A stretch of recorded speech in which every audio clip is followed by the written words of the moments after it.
Hi, it's Barbecue Brian from the House of Q, and today is a really tasty recipe because I wanted something Mexican that I remembered eating at a restaurant or on the beaches in Mexico one day. But the dish is going to have a few variations, and it's going to include a sauce, a variation of a sauce made with this guy, House of Q's Rockin' Red barbecue sauce. And the dish is a grilled venison and vegetable enchilada with the barbecue sauce as the sauce, the enchilada sauce. So let's get started. There's going to be 3 steps to work through, and I'm going to go through each of those 3 steps.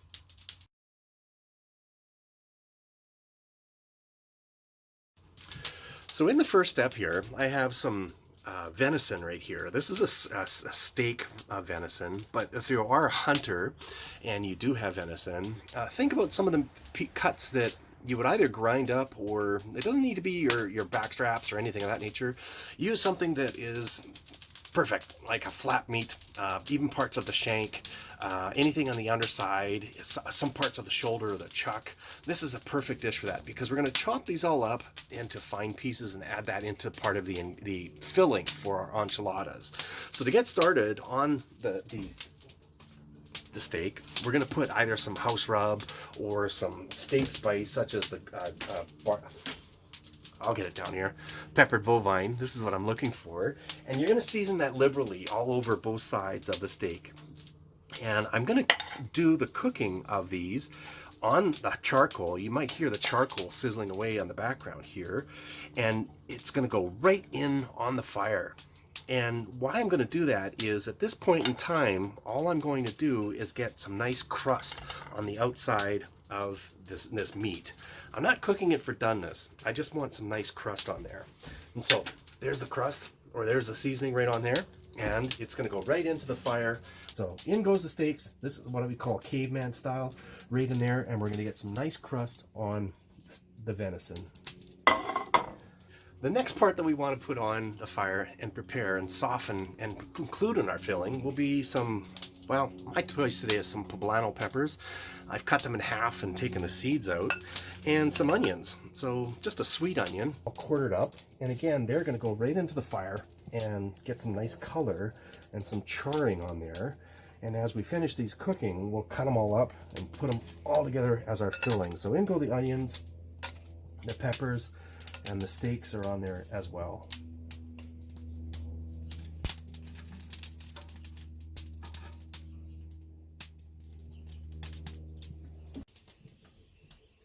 So at this point, the peppers are nicely getting some great perfect charring on the outside. They're starting to soften. They're getting a little flippy floppy, which is perfect. So I'm going to pull those out back in the bowl.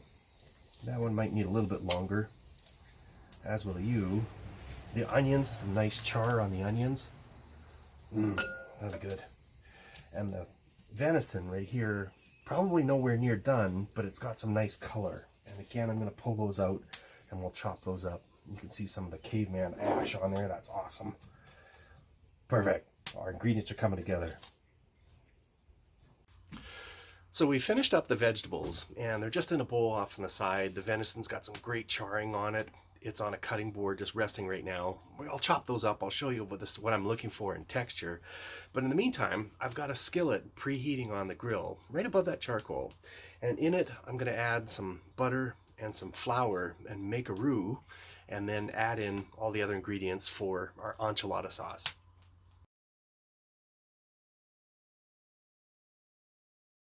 So in the skillet, add in about 2-3 tablespoons of butter. We'll allow that to melt in the skillet. Cast iron skillets are your friend when you're cooking over charcoal fire or fire out of the campground, if you're in an RV, wherever you are. So we'll wait for that butter to melt. And this is such a simple sauce, and it's very, very, very tasty. And to the butter, we're going to add in, say, about 2 tablespoons of flour, and start mixing this and incorporating those together.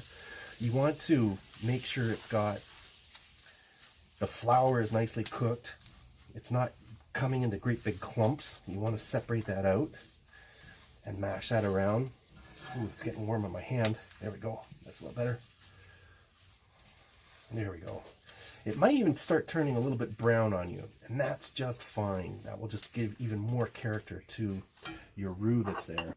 Now to the roux, we're going to add maybe a tablespoon or two of really good chili powder.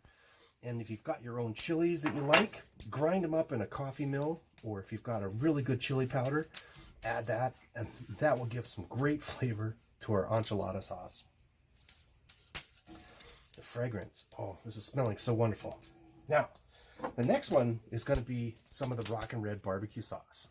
I'm going to say about a cup is what I'm going to need for volume in here, maybe a little bit more than that. So it's going to be about 2/3 of a jar. Let's try there. And incorporate that in with the roux and the chili powder. And as this heats, this is going to start to thicken because of that flour, the roux, and make this really thick. And that's going to be too thick for this enchilada sauce. At this point, when it's runny, or when it's warm, it's going to need to be runny. So I'm going to add in some stock. There's maybe half a cup or so. And I'll show you the texture that I'm looking for on the sauce, the enchilada sauce. And stir this all together. If you've got a whisk, that might come in handy. There we go, that's coming together nicely.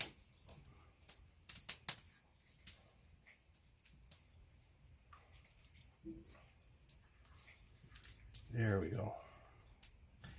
Hopefully you can see that on there. Some beautiful color, rich, dark red.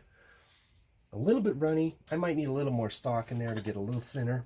As it cools, it will thicken up, and that will be added in our third step here as we pull our enchiladas all together.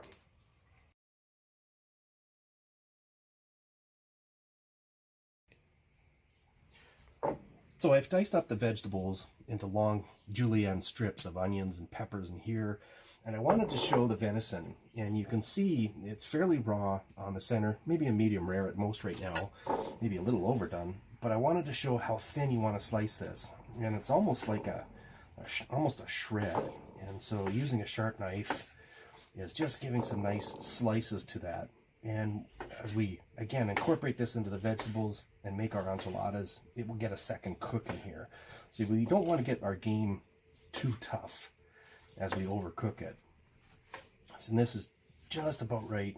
A little underdone, but perfect for what we're trying to accomplish.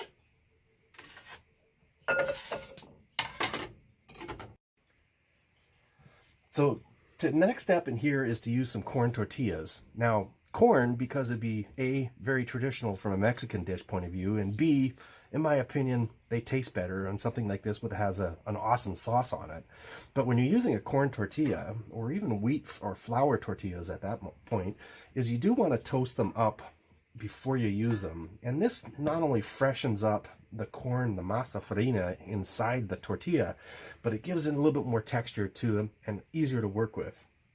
So give them a few seconds on each side. My grill is rather warm. You may even get a little bit of, you don't want to make them crunchy, you just want to soften them up and get them ready to take on the filling. So I've emptied out the skillet of the sauce into a bowl on the side here so we can reuse this to assemble everything together. My tortillas are here, and what I'm going to do is grab a generous pinch of the venison, onion, and the peppers and put that inside the tortilla. Roll this up fairly snug, and then back into the skillet right here. So I'll do this for the 8 tortillas that I have here. So use up all the venison, all the peppers and the onions, and this is pulling everybody into the party.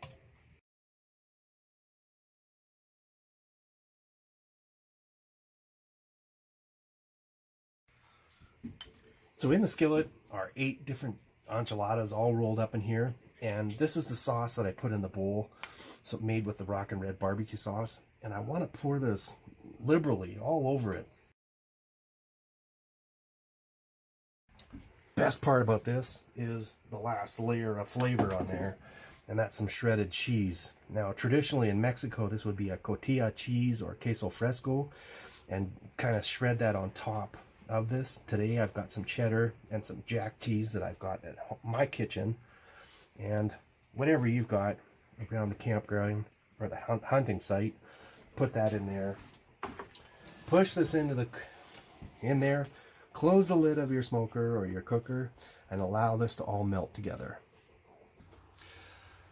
So everything's getting happy inside the cooker, and the cheese is going to melt on there, the sauce is going to get hot and pull everything all together on my enchiladas. And I just wanted to give us a quick summary of, can you make an enchilada sauce with some barbecue sauce? Well, absolutely. I showed you that today with some butter, some flour to make a roux, add the sauce and some stock to make it the viscosity, the liquidity, if you will, to make sure it's nice and thin as it goes onto the casserole, the enchiladas. Now, steak spice, you can use any type of steak spice on your venison or whatever you're using for your cut. And for me, it was peppered bovine that I did put on the venison today. Chopped them up really nicely finely for our filling or julienne, and then put those in the filling and put them in the enchiladas in the casserole that's there. When you're using game, start thinking about, you don't need to use your primary cuts, your back straps or your loins to do this type of a dish. You can start considering some of the flat meat, even parts of the chuck, the rump roast or sirloin, because you're going to just cut it so thin to put on the inside. So perfect there instead of grinding it up and using it as ground meat. So get some more of that texture. It's all about texture and getting some great flavor to me. I'll show you the finished dish here in a second, but this is coming together just nicely. Kind of excited about this, a barbecue sauce enchilada. Oh yeah, look at that. Oh, the cheese is nicely melted. The sauce is bubbling and getting really nice and hot.